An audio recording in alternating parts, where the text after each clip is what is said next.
all of the ones out there, and hope you had a nice holiday and your Christmas was great. And I'm looking forward to the coming year. There wasn't too much shooting in. Judge, did you hear a lot of shooting last night in the? Yeah, and in my area, yeah, here, yeah, by the studio, yeah, there was quite a bit. Yeah, yeah. I can always tell what kind of year they had by some guys out there. One guy was out there like with a machine gun. he was so he was so much about getting this last year out of here. And there were a lot of things that happened last year that we need to definitely say bye bye to. We lost some good people last year. We lost. I just can't get over the fact we lost Kurt. It's just hard to believe a 31-year-old man with so much promise is no longer with us. And even the death of Rob. I think that Rob Reiner. yeah, Bob Reiner. Rob Reiner, that is really just amazing. Right before the holiday, and then your father, your your, I guess he had. I think he had brothers, just no longer with us, and it's just amazing how you're here one day and gone just like that. But we're here, and we're glad you're here, and glad we're going to do a program on. We're doing a program on uh, New Year's. We're 3 days behind what we normally would be doing. We would normally be doing the program on Monday. We're taping this program on Thursday because of the weather conditions that we had, and we're doing our. I guess we're doing our New Year's program now. A different program than what we've done. We've done the program on Monday at the end of the year. Everything is getting back in on schedule. All of the heavyweights on TV that they use this opportunity to take a 2 week break from the talk shows, and so they have guests in there for 2 weeks. So Christmas, all those holidays, and then up until the day, probably start again with regular programming on. Let's see, probably would start on Saturday because Saturday will be the third, and there'll be Mark. I will watch Mark Levine's program that comes on Fox at 8 o'clock on Saturday and Sunday, and it'll be interesting to see the beginning point. A lot of the heavyweights have not weighed in on some of the latest developments that have taken place, and I want to hear what a lot of them have to say about what I'm going to be talking about today. I'm going to be talking about what is happening with these immigrants in this country, and I want to try to give some kind of a foundation for it because a lot of things you see a lot of things that happen in this country cannot necessarily be put into context just by looking at that event. You got to go back and look at what would have like in what's happening in Minnesota. What would have caused what is happening in Minnesota? What would cause all those immigrants to end up all of a sudden in one place like that, creating a power center for someone like Ilhan Omar? How would how would that district that she's in, and she didn't have any influence in Minnesota. Her influence comes out of a district that has between 80,000 to 100,000 Somalians in it, and with Somalian background running in front of that group in a district that's made up of that of a lot of those members. She, of course, is a shoe in for being elected and reelected and so on. Hopefully, um, I think she may well be if they are really about the business of doing their job. She may well be on the way out of here because if you are naturalized in this country, you're a naturalized citizen in this country. But to get naturalization, you lied on your affidavit and made false claims. If we are a serious country, and that's a big if we are that, I'm not so sure that applies in many different cases in this country today. But if we were a serious country, the things that happened in her case on the way to her citizenship being validated, I think that has to be opened back up again, what we know now. And also the lack of this woman is so ungrateful, and for her to be making the accusations against this country that she came to voluntarily. We didn't invite her over here. She came over here voluntarily from a country that really is a dysfunctional country, and these people come over here and voluntarily come to this country.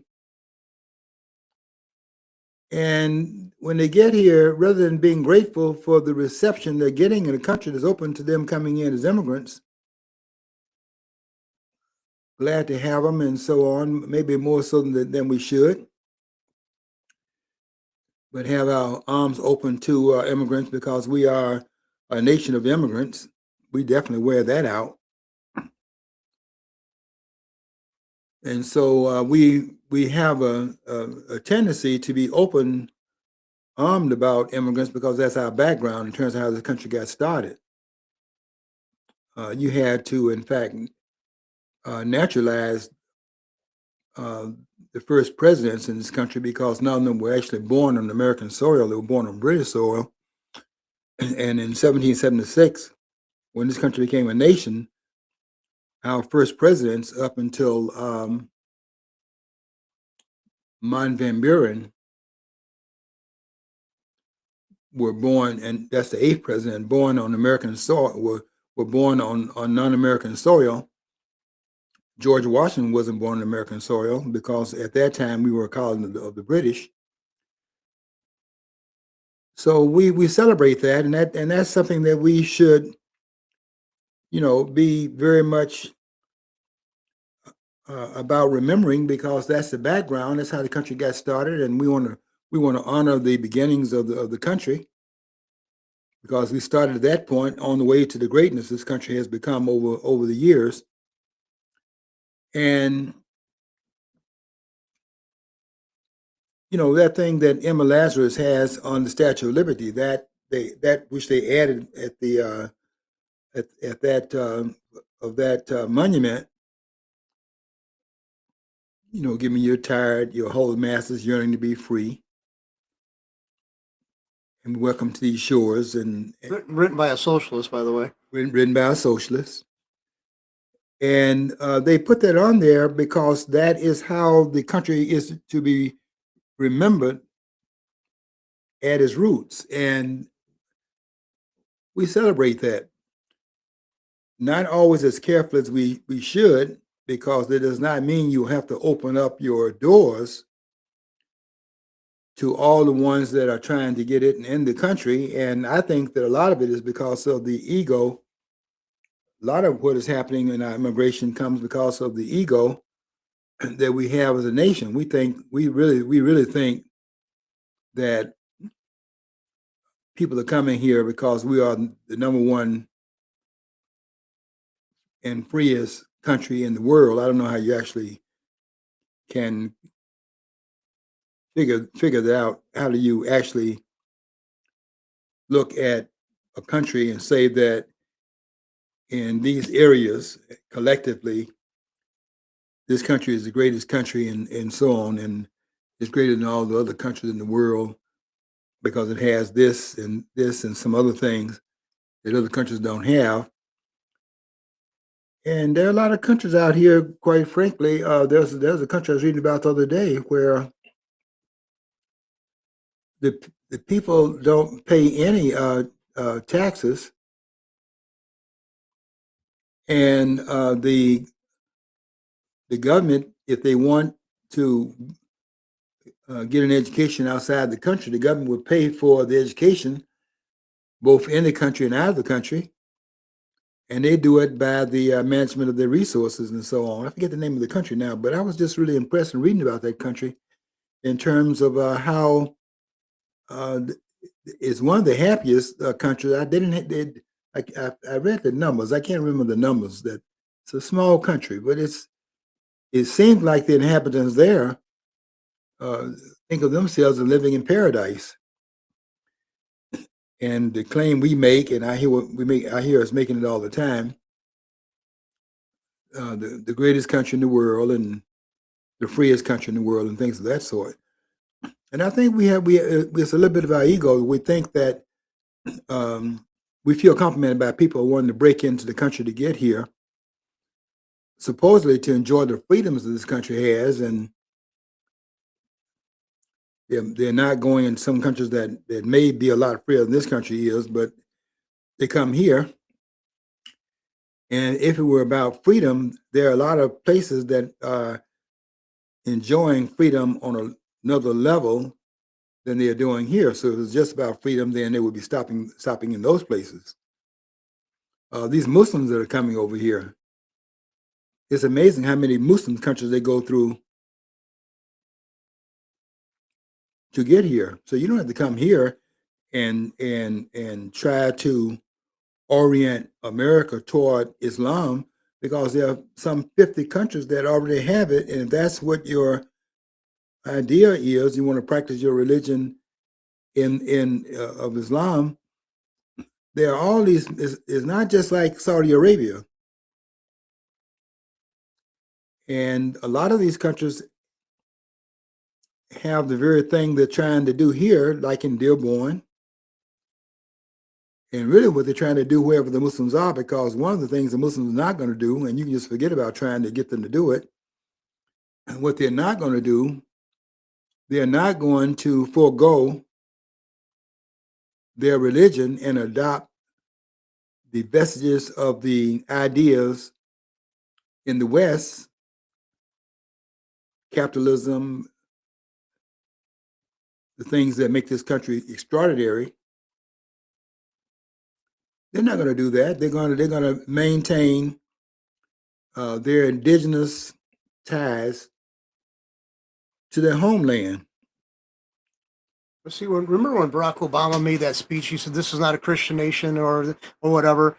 I remember some Muslims coming forward saying to them that was a signal to them that they could come in and to basically, well, their form of evangelization, I guess you call it. Yeah, And that's what it was. They took that as a cue from him, because he's one of them. yeah. Yeah. Obama was sitting on a lot of cues that were antithetical to the best interests of this country. This man was a person born and raised in a Muslim country, and that's his background. The man really said it out of his own mouth before he was elected that he's going to fundamentally change this country. And if you're going to fundamentally change the country, you got to change the foundation of the country.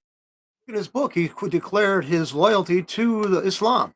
I read his book, and I'll tell you that there's nothing in that book. That's why I in 2012 I came out against Obama, because I saw where this man was heading behind all the comments that he was making. And I was in Denver when they made him the nominee of the Democratic Party, and I went there to celebrate what I was hoping would be a milestone in the country getting past some of its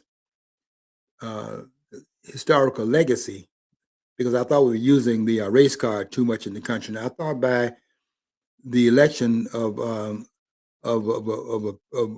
person like Barack Obama, not that I thought he was anything to be writing home about, but I thought the imagery was such that we might be able to make some use of it and to make some different claims where the country can go forward and stop keep bringing up this baggage that cannot be changed, because you can't go back and change anything in history. It stands as happened, and you might want to interpret it based upon some new understandings of it. But what happened, and that you can't go back and make it happen differently.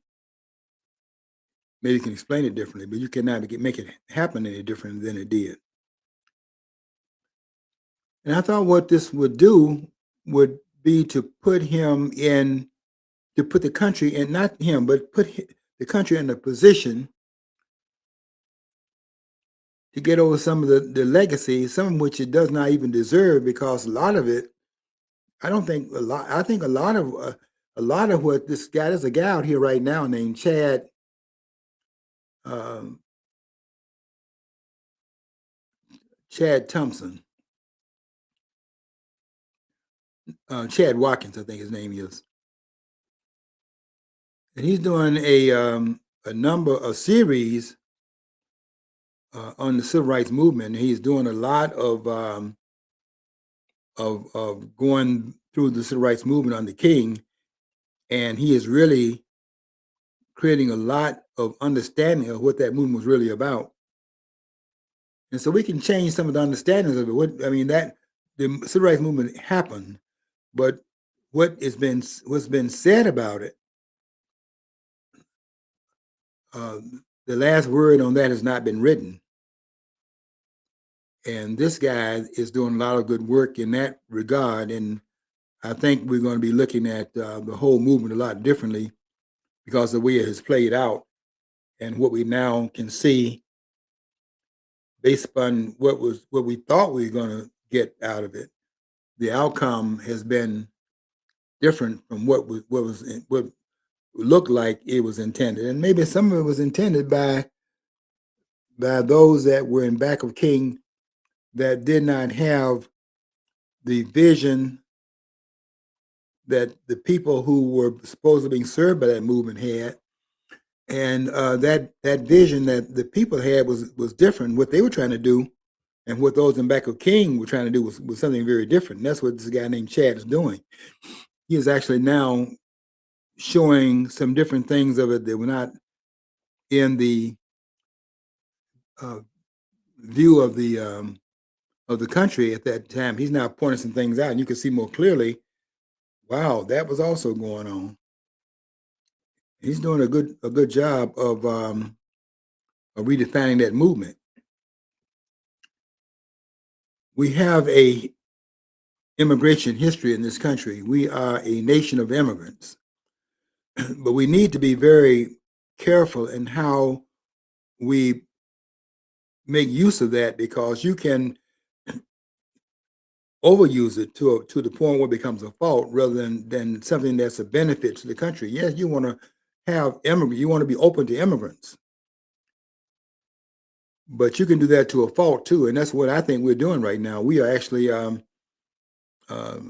letting people abuse the idea that we are a nation of immigrants, and they are coming in here in numbers, not vetted, to the point right now. And I wrote my post yesterday, or was it the day before yesterday?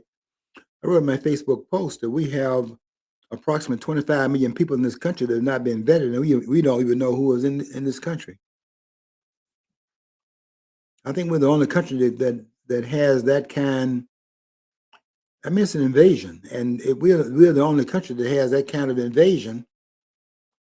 And many people are fighting to maintain that.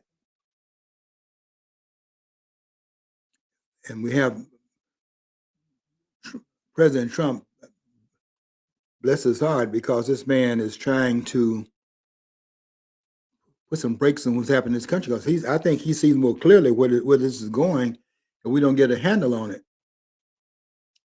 And yes, we are a nation of immigrants, but I will tell you, be very careful in how you allow that to play out, because some of it is playing out based on our ego. I think we feel complimented by the fact that people want to come here, and we think it's because they come here to partake in our democracy, to partake in our freedoms.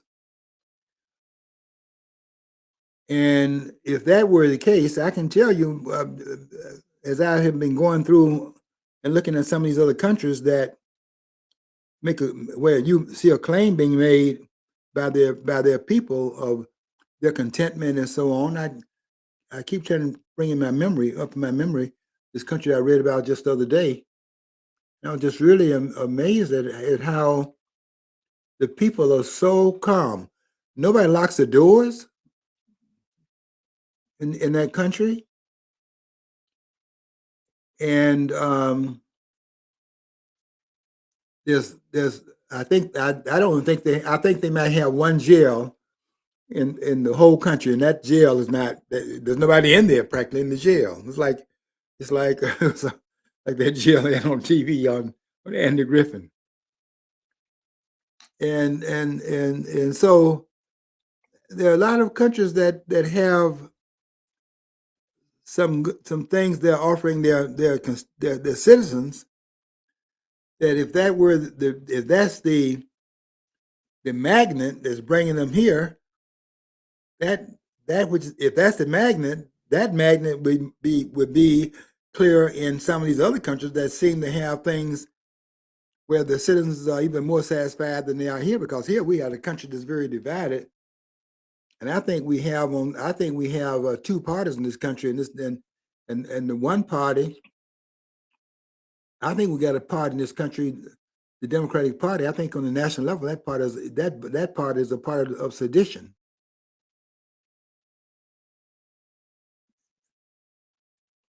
And I don't see this happening in those. I don't see this betrayal in these other countries that I see here. And I'm trying to think. I think that country name. It's a very small country. I think it's over there off of Saudi Arabia, next door. And you don't see them going to war with anybody. You don't see the persons burning anything. You don't see any political upheaval. Just a very calm country. So they could be. If it was just about the serenity of the country, they would be stopping in places like that. But I don't see them going there. And I think we fool ourselves in thinking they're coming here because of the democracy, and they want to partake in our democracy. Because I don't know if we can claim that based on what we see going on here. We don't have free and fair elections in this country. That's very clear. I think what's coming out now is that we now can see with the evidence coming out that the election in 2020 was definitely stolen. That election was taken from Donald Trump. They were going to take that election and dare this man.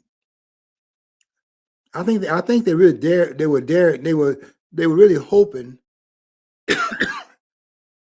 double daring him to stay in office. He was in office at that time, and he knew he had not lost the election. I knew he had not lost the election because I saw that anomaly and went back and saw. I wanted to see where we've had that kind of anomaly in this country's history. When I see anything that happens for the first time in a train of things that have occurred, we've had a number of elections, the train of elections that have happened in the country. We never had a number like that where a person is more popular on the inside of the government than he was on the outside, because on the inside he has a track record and he's more popular with a track record than before he developed a track record. He's running as a non-incumbent, he runs as an incumbent, but he's more popular. Give me a break. He gets 12 million more votes. I'm not buying that.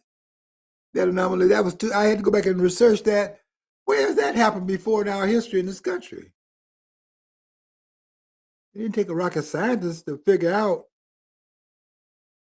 that's a quirk that doesn't make any sense based on our own history. Because even the greatest president this country's had, the great George Washington, was not as popular. He won unanimous electoral votes both times.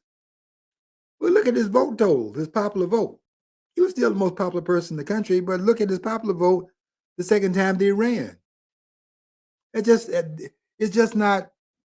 I'm not going to say it's not possible. The closest to it was James Monroe. James Monroe would have been the second president to become unanimously elected by the electoral vote.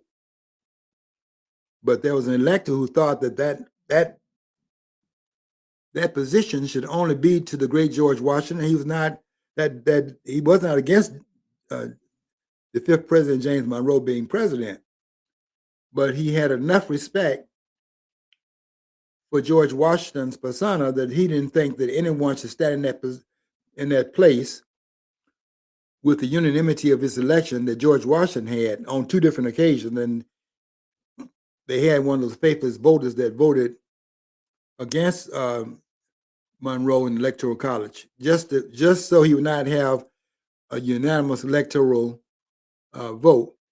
But he was the closest to it. But you go back and look at the history of the country, you can't see anybody getting 12 million more votes and then coming out as a loser. And the proposition is that he had more votes than he had the first time. But the second time around, he loses, but he didn't lose the first time around. I have written about this, and I don't think I'm going to be standing corrected anytime soon on when I wrote a long time ago about that, because I contended back in the day when Donald Trump was elected in 2016. I said in that time period that they were not ready for Donald Trump because they had entertained the notion, not watching the evidence that was playing out in front of their lying eyes, and they were not going to believe what their eyes were telling them, because the eyes were telling them that this man is bringing all the people to those stadiums where he was playing. He couldn't do it in a high school auditorium. And if they were people that were going to go to the polls and vote, then those rallies meant something was going on that you could not just dismiss, but they were dismissing it. And you could see the handwriting on the wall, that what we're hearing on TV and what we are seeing with our own lying eyes, there are two different narratives here. One narrative that has no shot, and those stadiums are telling us this man is running away with this election.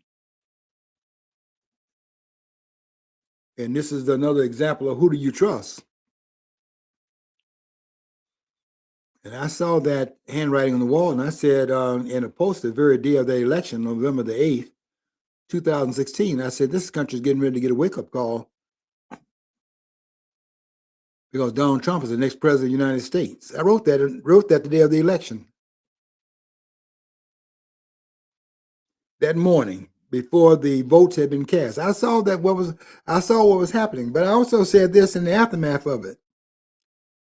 They were so stunned by it because they really believed that, it was an anomaly that he was running with no resume in the political arena. That never happened let me put it this way. It never had happened before where you didn't have any expertise in the political arena or the military arena. Either you didn't have a military background or a political background and you run for president. We never had that happen before. So that was another bugaboo that was kind of like something that made you pause, thinking that would be an anomaly that you could not overcome. But the handwriting was on the wall based on what we were seeing watching this man steal all the attention on TV whenever he was with those other members of the running against him in the Republican Party. He was so far above them and standing out so far from the rest of the crowd that everybody wanted to watch him and wanted to watch those debates. And normally, you don't want to watch them sitting there lying and so on, but everybody wanted to hear what this man had to say. This man was bringing viewers. They were begging him to have. They were actually begging him to have more debates because the ratings were such. They were getting a lot of revenue from that. I'm coming to Somalia, but I want to create the circumstance through which Somalia was created, because this what's happening in Minnesota and happening in Ohio, happens in some other places with these Somalians. This is not an accident that this happened. This is a result of something much bigger than just Minnesota and Ohio and a couple of the some of the other places where Somalians are running these games and so on and so forth. Because the question is, how do they get into places like the district that now is run as Ilhan Omar is the head in that district? That's the district that she's over. But how did all those Somalians get in that district like that? To the point where you have people like the Attorney General of Minnesota saying that if it weren't for the Somalians, he would not have been elected. This man stepped down. This man, Ellison, Keith Ellison. Keith Ellison was a representative in Congress. And this man stepped down from the position in Congress and took a job that pays less. And when have you seen a politician take a job that pays less than the job in the political arena than he had? When have you seen that go on? And when you see that go on, that means that there's something more lucrative that's going on in that position that you don't have going on top of the table. But underneath the table, some other things are going on, and we now know what that is. We now know what that is. The job he has now, Keith Ellison, the job he has now pays about $135,000 a year. Members of Congress are paid $174,000 a year. And that's what, a $30-some thousand cut. So what did he know and when did he know it? And took a 30,000 plus hit in salary to go to a job on a state level when he had a job on a national level. And some of them do that, but what are they doing that for? Because they don't go into politics to lose money. They go into politics, basically they're going to politics to earn their retirement. They're not going to represent anybody. Don't try to run that by me, because that's so far out here now that doesn't fly. All the evidence is in on that one. You just forget that. Don't go down that road, because there's nothing that will sustain that argument anymore, because there's too much evidence out here on the table now that show that is a falsity that really had no life of its own, but it lived through the propaganda. Politicians are not different here than they are anywhere else. And I have been in 25 countries, and I make it a point. I have been in more countries than that, but I've been in 25 that actually stayed in those countries for a period of time, 2, 3, 4 days or more, in at least 25 countries. And I made a point to watch the political arena. I watch what they do on TV, and I would listen to what they talk about at the different rallies that they have. I just want to see how the politicians interact with the people where I go. And I've seen some. I've been in some countries where like the newspapers will make a comment that is not as complimentary of the leadership as it could be.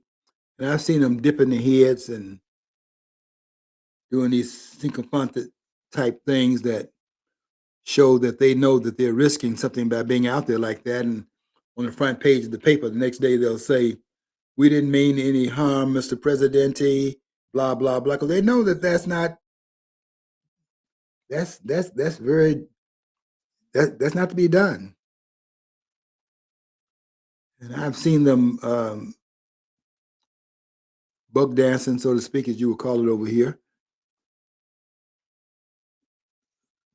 So I've said the politics in other places, and I will tell you that they're not coming here. They're not coming here because of the freedoms and so on and the democracy. This country does not have a lot to teach the world as it thinks it does. Teach the world about democracy, because you don't have democracy here. You don't have free and fair elections in this country. And if you think you do, you got a example in recent memory that shows that is totally untrue. Okay, how many committees you set up to pretend you're investigating an insurrection in Washington D.C. and how much you get the fake news media, and that's what it is. It's a propaganda media. We have the most propagandistic media. Bombastic. These people are bombastic media figures. They're not journalists, and they don't have any integrity.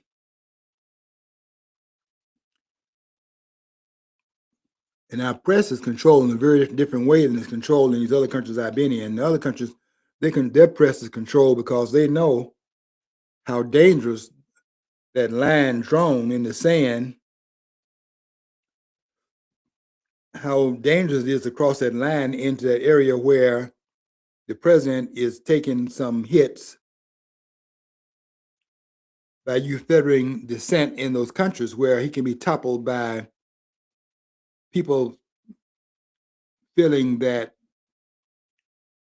the environment will withstand them standing against the president of that country. That's a more dangerous proposition than it is here.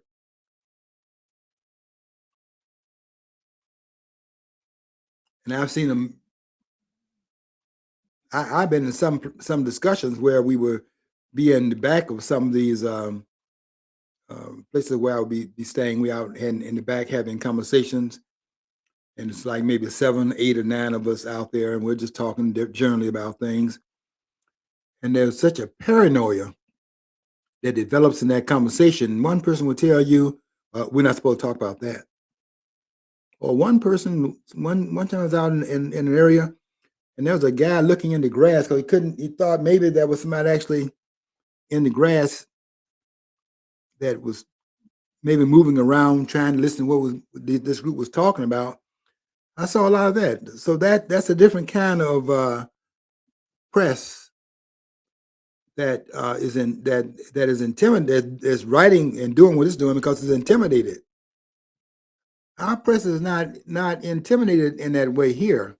We don't have a free press, but it's not because of the things that our founders were trying to prevent. That is, say, not have a free press because the politicians are coming up against the press and making claims against it to the point where you can abolish the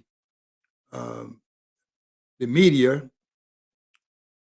as has been done in this country a couple of times, by the way, where they've abolished it. Did it under Lincoln. Lincoln was putting journalists in jail and so on and so forth. We've had some of that in the country, but that's not that's not why we don't have a free press. We don't have a free press because the press today is partisan. 97%, I think the claim is now that we have 97% of the press is only left in this country. What do you believe? What do you think about the man who uncovered all this fraud there in Somalia? The guy named Nick Shirley. I mean, he was a podcaster. The people that Nancy Pelosi belittles. He did more hardcore reporting and investigation for reporting. than 99.9% of the established legacy media. Yeah, John, that's some Nobel Peace Prizes that should go out, and those that should get them are those that deserve it because they have done some investigative reporting and brought things to the surface that if they had not done that, then it would continue to be underground and unavailable to the viewers. And if we're going to be a free country, you got to have free press, and that means that press cannot be a partisan press. And so people like Shirley and some of the others, there are a lot of them out there that's some of them are going like on Newsmax. They're going out there where these places are in Minnesota, supposed to have these places open as learning centers. They got learning center, got the word learning misspelled. That should be the tip off right there. I don't think I'm going to send my kid there. No wonder. I mean, marketing's everything in that instance right there. If you can't spell learning and you're at a learning center, there could not be too much learning going on because nobody caught it. And they had that a number of times. And people went there, knocked on doors, and saw these nice cars parked outside. I mean, Mercedes and so on parked outside. The building's locked up. No students anywhere. And they're out there doing this investigation of where are the students. And that's the scam on the one hand. And then the other scam was that they're not only setting up learning centers for Somalians so they can learn, quote unquote, the American culture. They're interested in that, right? They want to learn the American culture. They came here to be Americans. Ha, it's Jackie Gleason on that one. And they came here to be Americans. They didn't come here to be Somalians in America. They came here to be Americans. And they left Somalia, so they came here to be Americans in this country, the country of not of their birth, but the country of their choice. And they came here to set up another paradigm. That's what they're doing, right? So they're not. So the point I'm trying to make is that we flatter ourselves to think they come here to partake in what we see as our liberties, our freedoms, and so on and so forth. And we want to make a claim. We know show the criteria the claim is based upon. We want to make a claim this is the greatest country in the world, and it's the greatest country that's ever existed in the world. And we keep saying that, and no one ever asked for any expertise along the lines of then what are the things we're claiming make it the greatest. To itemize, I mean, it has to be the freest. So is it freer than that one country I was talking about that's right next to Saudi Arabia, where they don't even have to lock their doors because there's no crime. They don't have any troops in their country like they have in the cities here, and they should have the. Trump is right in putting the troops in those cities because the first thing government is set up to do is make sure that the people the government is over, that the government can protect the people who has entrusted them to serve in their interests. And their interest, first of all, is to be free and to be safe. And I don't see how we can make a claim this country is the greatest country in the world. And that's why people are coming here, because there are countries that are greater than this country in many different regards. So that's not it. They're coming. You know why they're coming here? And it's very clear why they're coming here. It's clear why the Somalians came here. They came here because of the welfare state. And that's what they're doing. I remember years ago, people from the South in the United States, a lot of them came to Michigan because one governor of Georgia said, you know how we handled our welfare problem? Anybody who qualified would give them a bus ticket to Michigan. And that's true. I mean, we did that. So, I mean, that was within the country itself. And I've had people tell me, when I was at U of M, I had people, Asians, I had people, foreign students say they got the best deal because they give them, we give them, we paid for their education. Americans taxpayers paid for their education, Right. and they also paid for a stipend and all this other stuff for them. It's like they shopped around. I mean, Yeah. So I mean, we I was can do living. that. I was living in the South at that time when they were exporting those persons to the North. They were down here talking about you're not letting them do this and you're not letting them do that, and they just simply get them a bus ticket and send them up there where the North is coming from. and that killed a lot of that conversation, by the way, too, because it's one thing to talk out of season about it, and you're trying to say it in your space, but when they come in your space, the narrative changes because now the dynamic has been changed, and they were so much more pontificating on, oh, how you're treating this group and how this is going on, and and the group came here, and they found out some of the same things, and you go back and look at some of those things that happened, like in Chicago, where King was saying, for example, that the people in Mississippi could learn something from the people in Illinois from what he saw over there in that one community, because he had never seen anything like that. Because they were not going to let him come in there, and they had serenity and calmness and all the rest. It wasn't racism; it was that they had a sameness in terms of the view of that community. And they don't want to have anybody coming in altering that, because it would change the dynamics, and they have changed the dynamics. Look at how many of these cities now in the North, how many of them used to be safe and not safe now. I went back to Woodlawn in 2022 to put some flowers on mom's grave, and I was just amazed. I hadn't been there in a long time, and I was just amazed at how that community had been changed. Bars up everywhere, and so on. Yeah, it had changed it just that much, but you didn't have any bars up when I was coming up. Didn't have to. And you didn't. I don't know if people locked I don't know if they locked the doors. I know we couldn't lock our doors. Our doors wouldn't lock. And we had a window out, so if we did put the stick in the door, you just put your hand through the window and take the stick out, and just the door would fly open because the wind would blow it open. But nobody came in your house. So what I'm getting at is that what we have, this country has been changed. Some of the changes that we're looking at right now did not happen through happenstance. In other words, this was not something that just simply happened as if there was nothing behind it pushing it in this direction. I can say that without any fear of being contradicted. Because you have to ask yourself some questions here. What was that really about? Because Donald Trump had not been a failed president during his first term.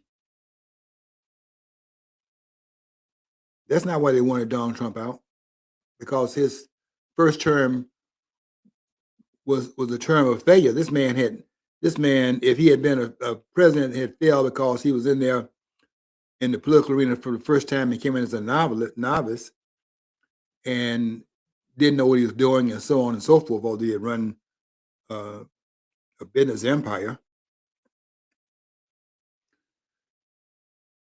If it had been about his lack of political expertise, and this man had been dealing with politicians in order to get the permits to do the building he had done in New York in a hostile atmosphere, you got to go in there and you got to go in the political arena in order to get that done, because they're sitting in these places where you get these licenses because they want to get paid along the way that you're doing what you're doing. You're producing, and what they're doing is taking money off the top is non-producers.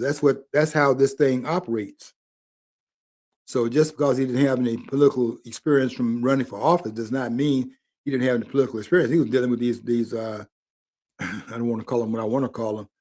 He was dealing with these politicians all the time. And he did have some political experience, just didn't run for political office. They wanted this man out of there because they had some things in mind that they intended to do, and what they intended to do is what you're seeing going on right now in places like Minnesota. They created these places like that. Ilhan Omar couldn't get elected dog catcher unless she's in a district of Somalians who are putting one of their own in the House. And that's one thing I was noticing as I was going back looking at how the politics have been changed in this country by looking at some of the things that the founders put in place and how they're now using it to unglue the things that they had in mind when they put that in place, because they were looking of how to further the representation of the people in their elected government. How do you make the government more democratic? How do you make it really more representative? And they came up with the House of Representatives as a way of doing that. That's a brilliant idea. The bicameral legislative body is a brilliant idea. They didn't have that at the beginning. They had a unicameral government. But the idea was, let's have the state representation. And I'm going to give a talk in the near future of some things that have been added to the Constitution that are unconstitutional. It's in the document, but I'm going to explain what they place in the document in that regard of how we elect our senators, how that is unconstitutionally placed in the Constitution in 1913 when they placed the 17th Amendment in the document. That's an unconstitutional placement of that, even though it's in the document. I'm going to prove that when I get around to it. But there was an intent behind why they wanted Donald Trump out of there. It wasn't because he was not doing a good job. He was doing a great job compared to what had been done before him. And there are some people trying to put him up there as the greatest president this country's had. He's not that. But he is not the person that they're saying he is. And he's a much better president than the ones we've had in our lifetime. And that's going through all the names. Nobody's here more than, let's see, this is 2025. We're now in the 150th year. We're in 2026, so we're in the 150th year of the country's birthday. This is going to be a special year. I want to see how they're going to celebrate this year. This year is very special in the country's history. I want to see what they're going to do in terms of some of the festivities they're going to put in place, because this is a milestone. This country's still here and standing. It's teetering a little bit, tottering a little bit. But but we are at a critical mass, because they have figured out how to take that which was bequeathed to the country by the framers and make some use of it away from the intent that the framers had and putting it in place. They put in place the idea of greater representation of the body that we put into place, because the body is the people. We are putting the people there as the embodiment of our sentiment in the Parliament of the United States. They are to contain and be an embodiment of the ideas of we the people. They're supposed to be in there as a receptacle of the ideas of the people, and they are carrying out the ideas of the people as their representatives, and so on and so forth, on Article 4, Section 4 of the Constitution of the United States. That's why they guarantee it. That's why it's guaranteed in that document. Every state is guaranteed that.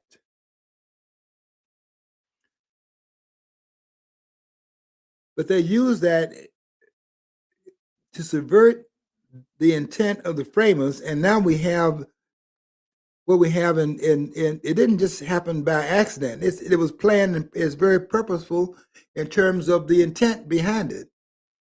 Because now that we got 5 years beyond the point of Trump being forced out of office, he didn't lose the election, he got forced out. And I contend they really did not underestimate his temperament. They knew his temperament, and they intended to use his temperament against him to trap him.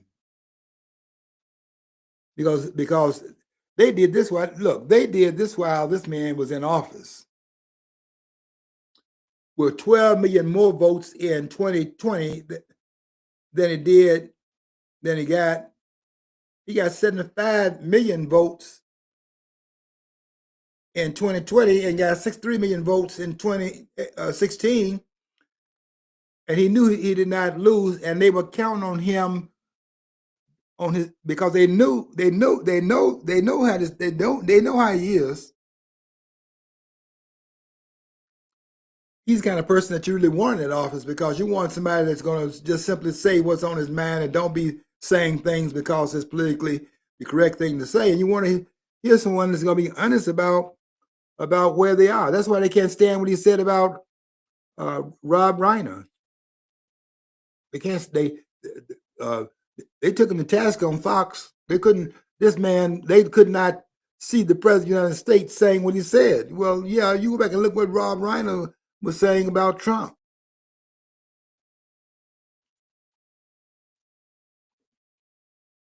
Give me a president like that every day, because I want them to let me know what's on your mind. Don't tell me what's the politically correct thing to say and you don't mean any of it. This president says what he means what he says. Sometimes he says things and does things that I totally don't agree with. I think he mistreated Marjorie Taylor Greene. That was some bad action going on there. And I can't stand what he said about Thomas Massey. Saying the worst. I mean, that was so ignorant of him. No, he represents Americans. You represent. I don't know. I'm really angry at Trump right now myself. Yeah, John, that was something that was really that's going to be one of the bad moments of the presidency, because that Marjorie Taylor Greene did not deserve to be kicked to the curb like that, because she was one of the ones that, when nobody else was out there supporting this president, she was risking everything in a state that they claim he had lost. We now know he didn't lose the state, because we have gone back over the votes, and we now see there were like 80,000 votes that didn't have signatures on them, just simply because had ballots with people putting checks on it, and they were not signed and should not have been counted. And only needed about 10, 12, 30,000 votes that would overturn the election. This man had there were 80,000. They put ballots in there that were fed into the just simply repetition votes put in there. Sometimes Trump acts like a child. I'm serious. Like, he just gets like in a temper tantrum. Yeah. And that, I mean, I voted for the 3 times. I lost friends over it. I regret some things. I think he's done some good stuff that's good.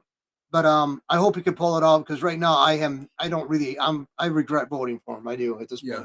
Well, I don't regret voting for him, because I think that was the only choice we had. But I do understand your sentiment, because we want our leaders to be above the pettiness, and you don't want to see somebody do what I don't want to see the president do to a person that was doing things in his corner when nobody else was doing that. Then all these people around him smiling in his face right now, Tim Scott and all the rest of them, that guy down there, and the Florida governor, and all these persons, Pompeo that was in his cabinet, and the ambassador,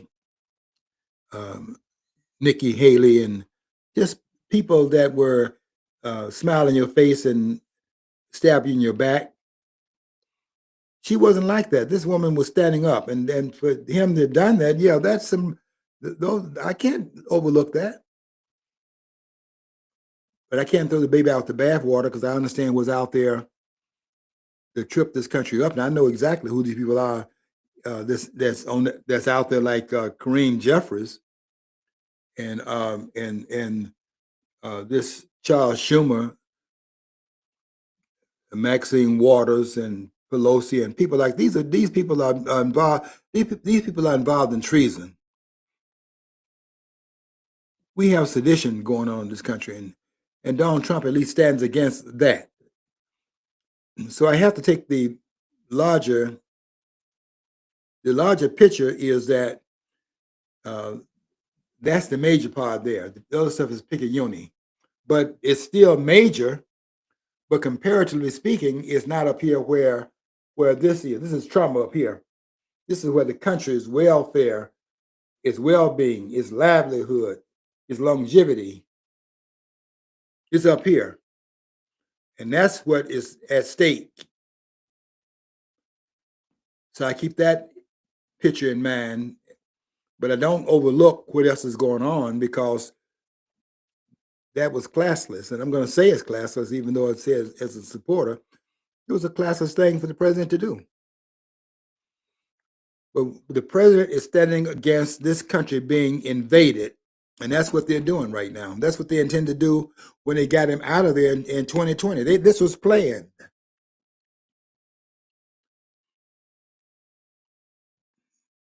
They intend to put this man in jail.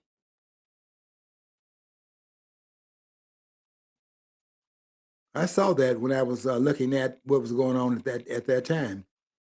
They wanted him to. They knew the American people would not have understood as the 20th of January, 2021. This man is still in office, and they said he had lost. And he's still there, and they already were saying dictator and putting out these things like Putin's puppet. They were seeding the environment. And what they were saying is that he's anti-American. Putin's puppet. They were laying the foundation for the people to accept his incarceration because they thought that being the president already in office, he would defy the people, these monsters, quite frankly, that created the environment through which he lost, which they could take the election from him. The COVID, all that was part of a plan to get him out of office. Ain't no virus coming out of no laboratory, poison no air all over the planet. I think we could say that now, but I was back in the time period not wearing these masks, going to these stores, and people almost wanted to take me by my lapel and throw me out of there. And I had to tell so many of them, you better get out of my face. I'm not putting a mask on in here. Get out of my face. And I would do my shopping. But it'd be so much tension in that store. Because people are looking at you like you're not wearing a covering over your mouth and nose. And I'm saying to myself, how stupid these people are in the store. There's like a church service in there. Nobody's saying anything because they're saying things. The air comes out of your talk. They were afraid. It was like being in a library. And then they drew feet in the floor and things like that. All this is orchestrated. But what was the purpose? What was the purpose of that? The purpose was what we're saying right now. This was all planned. The purpose was to get this man out that was standing up here as a nationalist in this country, and therefore protecting the country's borders, which the American people want. They don't want open borders in this country. And they had intended to undermine this country from within because they had picked up what Ayn Rand was saying in her book called For the New Intellectuals. Her book, around page 40-something, 45, around that page of her book, classic book, all of her books are classic. But she's right in saying that if the country is going to be taken down, it cannot be taken down from the outside. It's too powerful.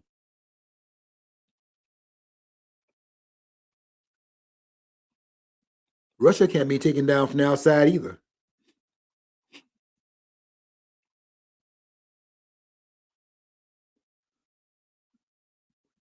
When countries got nuclear weapons, you can't take the country down from the outside.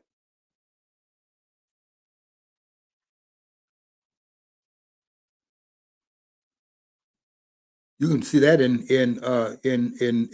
North Korea. They want Kim Jong Un is not going to give up those nuclear weapons that he has in North Korea. He understands that's his survival card. You give that up, and you're going to end up like Gaddafi. See, I wish nobody had nuclear weapons, but I can't blame any country once they get them not giving them up or trying to get one. Because let's face it, you're basically you're a prey. You're prey if you don't have one. Yeah, John, that's what the game is. The game changed in Hiroshima and Nagasaki. It changed in August 6th and August 9th of 1945. The game changed. Before that, you had different ways of fighting. You can't fight this war like you fought that war. At the end of that war, there's a circumstance put in the place that changed the way we fight wars in this country. You can't fight wars like you did back in that time period. The firepower they have now is unbelievable based upon even that. That was devastating enough. What they have now, no, you have to bring the country down from within. You're a historian, okay, about the Civil War in America. Tecumseh Sherman is the one that created where he wanted to hit the civilian population. Before European warfare, they tried to avoid that, and then he advocated for that. John, the total war starts in the United States. The idea of having the civilian population brought into the war and they're part of the war, that started here. Years ago, it was the people met on the battlefield. They fought it. A lot of people, they were normal people that got killed. But once it was signed and the treaty was signed or whatever, it was the nobility that suffered, or maybe advanced themselves on it. But the population wasn't enslaved or annihilated like our current way of doing it. Yeah, and John, we did pioneer that. You're making a very good point. You go back and look at the beginning of that war in 1861. The Battle of Bull Run, also called the Battle of Manassas, and look at, you brought their picnic baskets out there on the lawn because the war is being fought in the valley, and they up there watching it as spectators, and they weren't getting shot at, but that's when they thought the war would not last. You get a couple of persons get their toe hit with something, and they go home. They're not serious about staying out there in the hardship and things like that. And this war goes on for 4 years, and what they did after they saw that they had to expand this war to include those civilians. This war could not be won, even with the limited resources that the South had. That war was not going to be won by fighting this war in piecemeal. There had to be a total war. And total war was involved those civilians in that warfare. And it started here in the United States. The South was winning that war. And Sherman, who really would have, if you had a tribunal at that point, Grant also, these persons would have been brought up on war crimes.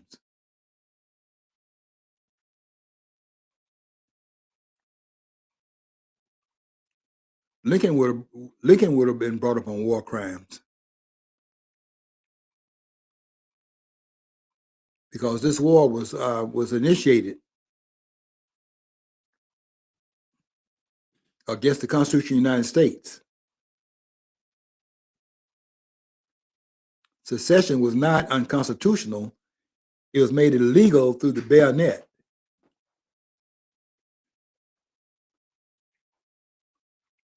But I'm coming back to the point of what I'm trying to make here. They had to get Trump out of there. This is what they had intended by having the election rigged in 2020. They couldn't do anything about the election in 2016. They weren't prepared for what happened in 2016. But they were not unprepared for it 4 years later. They had prepared for it very well. And they created a lot of different circumstances through which the vote could be, in fact, tweaked. It was tweaked by creating different circumstances through which the polling could have been hidden by having more persons not going to the poll and vote as they were going and voting through the secret ballot and sending ballots in. They sent ballots out there and didn't worry about where the ballots went. And they created a circumstance in which you could not determine if the ballots were legitimate or not. They didn't want a legitimate vote. They wanted Trump out of there. And the result is what we have now, and that's what we had, and this happenstance is in fact planned and was intended, because that's how they intend to take the country over, through these little districts in these different states. That's how they're doing it. And we have to be very careful in the midterm election. I'm watching very carefully how this plays out, because if this does not fare well, then we could be in some serious trouble, because they really want to stop this train, and they want to do it at the House level, because then they can re-invoke the impeachment for a third time against Donald Trump, because they want this man out of there. They want to do what they did in 2020, and they want this stopped now. Okay, we're looking at a new year. We don't want to repeat of the old year, and want to see if it's a new year in terms of whether or not it's going to play out differently here now. And we will know if it will play out differently, because some people have got to go to jail, given what they've done here in this country. Got to go to jail. Some people got to be in prison. Okay, I got to get out of here, and we'll see you next week at the same time. Not the same day, though. We'll be back again on our schedule on Monday of next week. Until then, I want you to follow your dream. If you don't follow your dream, you never know what's on the other side of the rainbow.